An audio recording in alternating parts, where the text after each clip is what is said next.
This is one I ordered from a local parts store. And here's the date. This was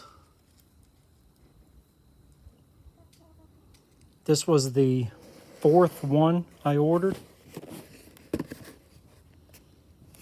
And the other ones, because I test these before I install them. And this is what I took out of the Dakota. And this one was leaking.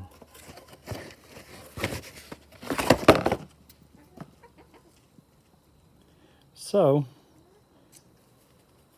as you can see, the new parts are not doing well.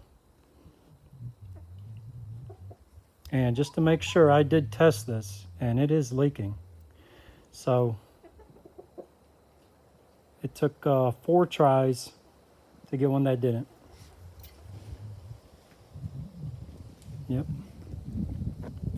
But this is what I pulled out of Dakota when I replaced it with a Mopar unit.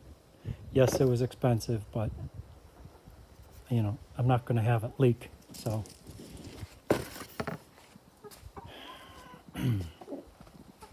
now I got to get these chickens out of here.